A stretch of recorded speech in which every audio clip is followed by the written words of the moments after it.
Let's just dive right in, shall we? Welcome to this explainer.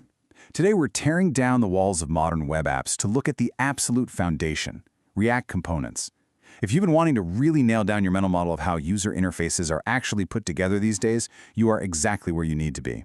We're going to grab the core insights from our source materials and see firsthand how React takes standard code and magically turns it into dynamic, reusable puzzle pieces.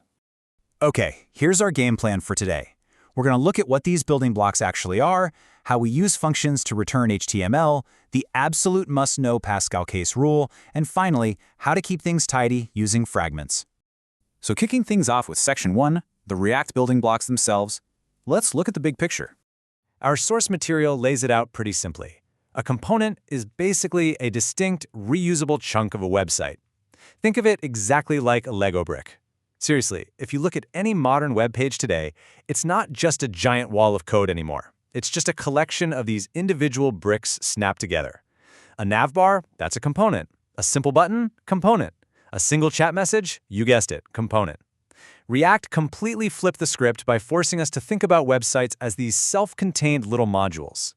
In this modular approach, it's exactly why React absolutely exploded in popularity. By chopping a massive app, like, say, a huge e-commerce store or an AI chatbot, into these bite-sized pieces, developers can just focus on one tiny thing at a time. Plus, the reusability is just off the charts. Imagine you spend hours building the perfect, super slick send button. You do not want to rewrite that logic every single time you need a button elsewhere on the site. You just grab your shiny new button component and drop it wherever. Write once, use everywhere. It's a total game changer for keeping your workflow sane. All right, moving right along to Section 2. Let's zoom in a bit and look at the actual anatomy here, specifically functions that return HTML. Getting a custom component off the ground is surprisingly straightforward. It's basically a three-step dance.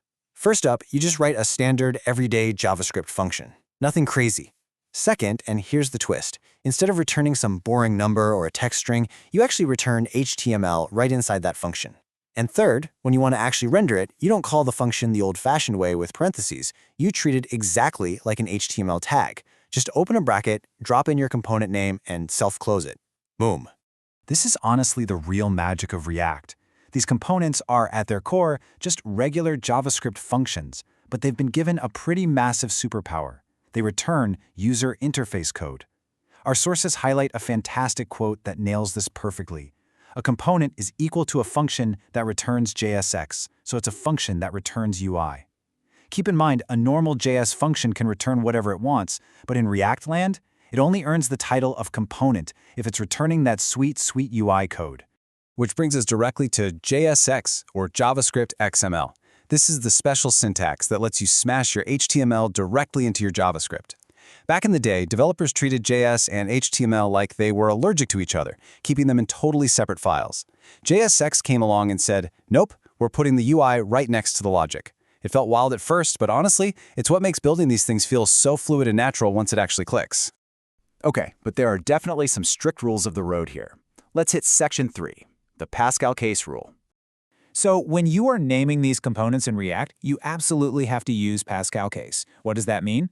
It means every single word in your component's name has to start with a capital letter. For example, chat input needs a big C and a big I. No exceptions. If you try to sneak a lowercase letter in at the start, React will completely ignore you. It's such a simple rule, but man, it is a classic trap for beginners. Just remember, capital letter right from the very start. And there's actually a really brilliant reason for this rule. That capital letter is exactly how React tells the difference between your fancy custom components and regular old HTML. Think about it. Standard HTML tags built into the browser, like a div or an input. Those are entirely lowercase. But your custom components, they start with a capital. Because of that one tiny capitalization difference, React instantly knows, this isn't a default browser tag. This is something custom the developer built. It's an incredibly elegant way to keep the system from getting confused. Finally, let's look at Section 4 and see how we can keep all this architecture clean. We're talking about grouping with fragments. Because a React component is just a JavaScript function at heart, it inherits a fundamental JavaScript limitation. It can only return one single thing at a time. You can't have a function spit out two totally separate unattached items. Now, if your component is just a single lonely button, you're totally fine. But what happens when you need to return, say, a text box and a button sitting side by side? Well, that brings up a really crucial question.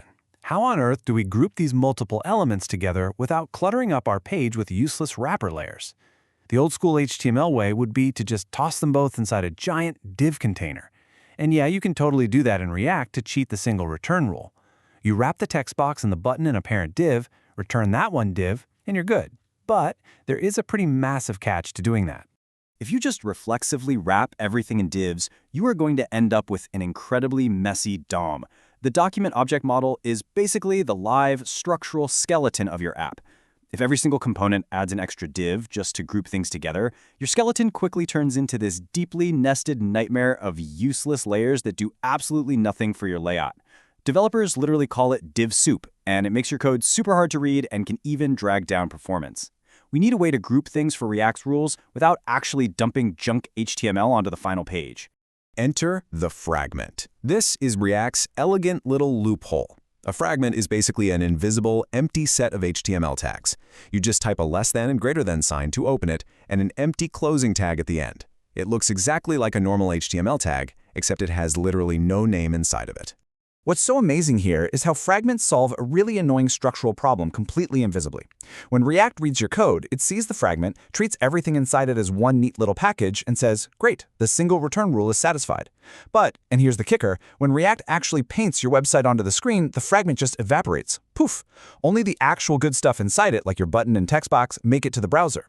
You get the structural grouping you desperately need behind the scenes while keeping your final HTML perfectly pristine and totally free of unnecessary garbage. So let's tie this all together. You are now armed with the true blueprint of React. You know how components function as the ultimate building blocks. You've seen how they use JavaScript functions to return HTML via JSX. You know the absolute necessity of the Pascal Case Rule to stand apart from standard tags, and you know how to use empty fragment tags to group elements without ruining your DOM. The pieces are all on the table. The real question is, looking at the apps you use every single day, how would you break them down into components? And more importantly, what are you going to build with them next? Thanks for tuning into this explainer. Catch you next time.